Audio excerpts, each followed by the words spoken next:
The wanderer. He who is alone often lives to find favor. Mildness of the Lord. Even though he has long had to stir with his arms the frost cold sea, troubled in heart over the waterway, had to tread the trek of exile, fully fixed in his fate. So spoke the earth walker. Often before the day dawned, I have had to speak of my cares. Alone, there is now none among the living to whom I dare clearly express the thought of my heart. I know indeed that if it is a fine custom for a man to lock tight his heart coffer, keep closed the hoard case of his mind, whatever his thoughts may be, words of weary heart may not withstand fate, nor those of an angry spirit bring help. Therefore men eager for fame shut sorrowful thought up fast in their breast coffer. This I wrecked with care, removed from my homeland, far from dear kinsmen, have had to fasten the fetters of my thoughts of my heart.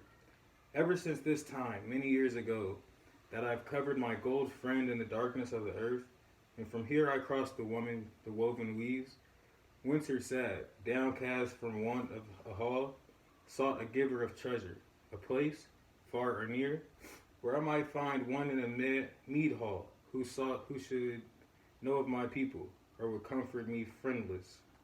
Receive me with gladness. He who has experience knows how cruel a companion sorrow is to a man who has beloved protectors. Exile's path awaits him, not twisted gold. Frozen thoughts in his heart cause no joy of earth.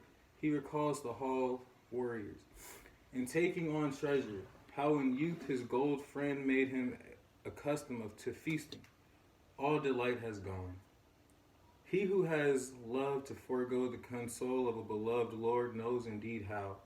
When sorrow and sleep together bind the poor dweller alone, it will seem to him in his mind that he is embracing and kissing his liege Lord and laying his hand and his head on his knee. As it sometimes was in the old days when he took part in gift giving. Then he wakens again. The man with no Lord sees the yellow waves before him. The seabirds bathe, spread their feathers, frost and snowfall, mingled with hail. Oops. Then the wounds are deeper in his heart, sore for want of dear one. His sorrow renews as the memory of his kinsmen moves through his mind. He greets them with glad words, eagerly looks at them, a company of warriors. Again they fade, moving off over the water.